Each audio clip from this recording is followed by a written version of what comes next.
So he's asking Allah subhanahu wa ta'ala that my son is from my family and you are the wisest of the wise. Now Allah subhanahu wa ta'ala does respond to him and he calls him, one of the things that he tells us, وَنَادَى نُوحٌ رَبَّهُ قَالَ رَبِّ إِنَّهُ لَيْسَ مِنْ أَهْلِكَ, that he is not from your family. إِنَّهُ عَمَلٌ غَيْرُ صَالِحٍ, that his actions is not from the righteousness. Now, this is a reminder to every single one of us that the ribat that we have, or any sort of connection that we have with the ummah, is going to be the connection of iman and not a connection of nasab, of lineage.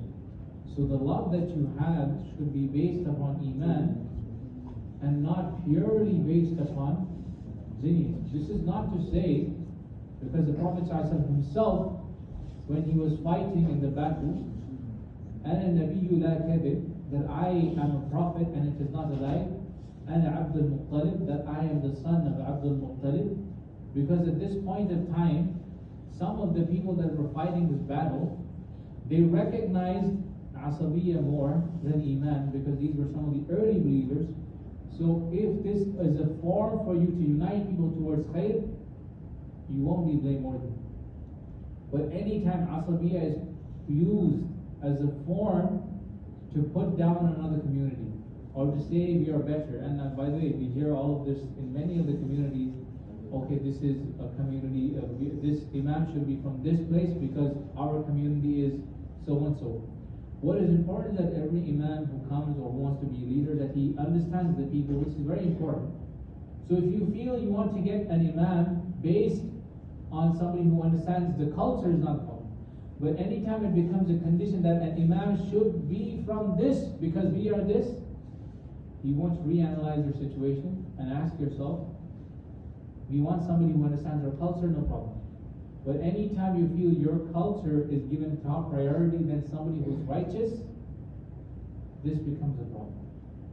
So just like that, Nuh alayhi salam is reminded that إِنَّهُ عَمَلٌ غَيْرُ صَالِحٍ, that his actions is not amongst those who are from the pious. And he died as a disbeliever, not believing in Islam, not responding to the call of Nuh alayhi salam. So this itself is a very, very strong reminder to every single one of us that tawfiq, and even some of the scholars, they will tell you, sometimes you hear a scholar's name and you wonder, one of the things, even the son of Imam Malik, his own students would ask him, how come your son doesn't attend our halaqat? Like, how come he doesn't sit for the durus? And he was someone who used to like to play pigeons. This is what he liked to do. Now this is not to say this person is blameworthy, but even the thirst for knowledge, not everybody has it. And in fact, only a certain amount of knowledge is obligation upon the owner. I.e., if you start a business, you need to understand the business of transaction. If you start, let's just say, you're going to fast the month of Ramadan, you want to make sure you understand the rulings of Ramadan really well before you jump into the month of Ramadan.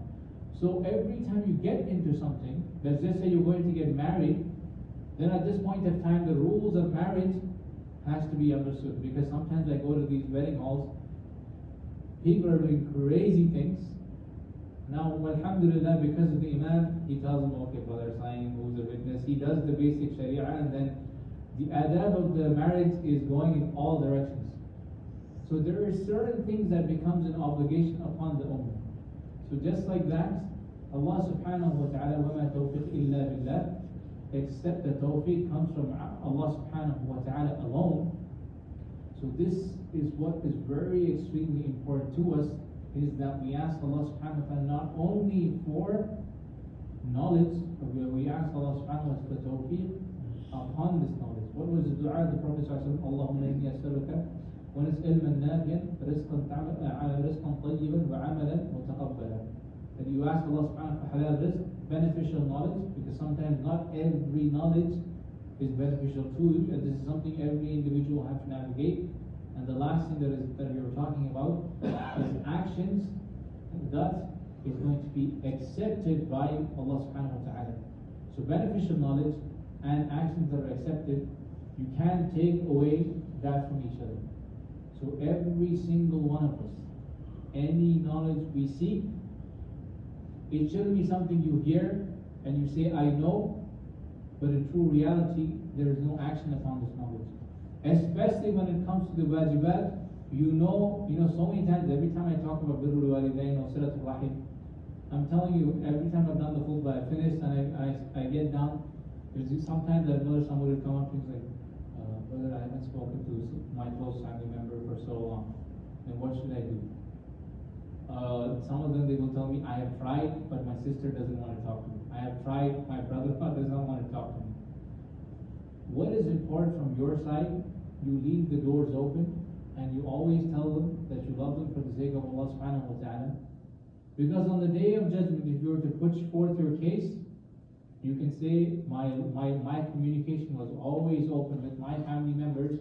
My rizq, I sort out the best ways to reach halal rizq. You want to make sure when you write any contract, whether it be marriage, your work, all of this is within the Sharia. And I started off with one of the maqasid of the Sharia. We mentioned hifdhul deen is also hifdhul mal, i.e. to preserve the wealth, and this is a blessing for every single one of us. Because at this point of time, in this country, inshallah we'll end with this. You can write a wasiyah, i.e. like your will. You can literally say, I give all my wealth 100% in charity. No problem. In this country, there's no problem. In Islam, Sa'd ibn Abi Waqqas, when he was asking the Prophet sallallahu alaihi wasallam, he asked the Prophet sallallahu alaihi wasallam, and this is obviously from the generosity also of the Sahaba, when they were asking him, when he was in this, he thought he was going to pass away. This was in Mecca. He asked the Prophet sallallahu alaihi wasallam, should I give all my wealth to the poor, or at least most of my wealth? And the Prophet sallallahu alaihi wasallam tells him no. When he asked him, should I give half of my wealth? And the Prophet sallallahu alaihi wasallam tells him no. Should I give 1/3 of my wealth? And here the Prophet ﷺ tells him, Al-Thuluth wa-Thuluth kathir. 1/3 and 1/3 is a lot. It is better that you leave your children sufficient and wealthy than to leave them asking the people. So that means the max you can donate, if you're alive and you donate, you're healthy, okay, you have done whatever you have done. At the point of your will, the max you can give is 1/3.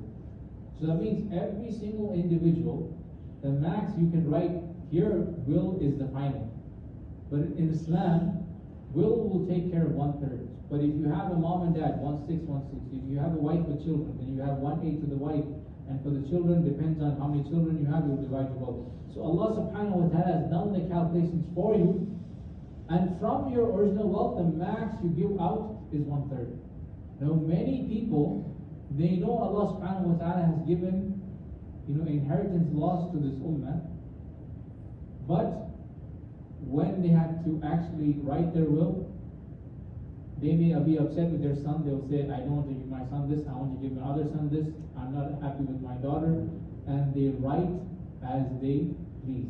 And if you're in a non-Muslim country, you can do whatever you want, and it goes based off of your statements. Many of them know there's an obligation, and so much so, one of the Sahaba, by the way, this is how Islam is very, like when one of the Sahaba divorces his wife right at the time of his death of sickness. So even the other companions, they saw this as something strange, and they still gave the wealth distribution because they thought he did it out of anger, so she doesn't get any wealth. This is from the justice of the Sahaba. This is for somebody who he actually divorced at the time of at the time of his death. So what about us? We know these are our children. We know an uncle should not really get much if there are children downstairs, if there's lineage up and down. But we write our will as we please. So brothers, inshallah ta'ala, we have aspects of Tawheed which we want to preserve, and we have many aspects when it comes to inheritance, when it comes to contracts also, that we want to preserve. If you're in a Muslim country, a lot of the times you can go to the website, just put in your numbers, you'll say, they'll give all the details, and it gives you, okay, 1/6, 1/3, this, and you're done. In fact, if they know you're a Muslim, they will take care of it.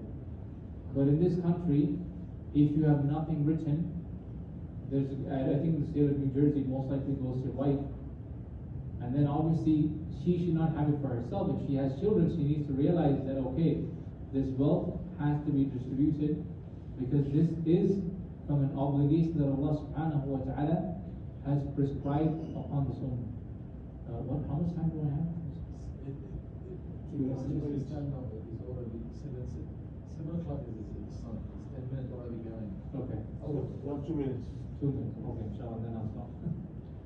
So just to summarize all the things that we took, preserving the tawheed that we mentioned in the maqasid of sharia is hifz al-deen.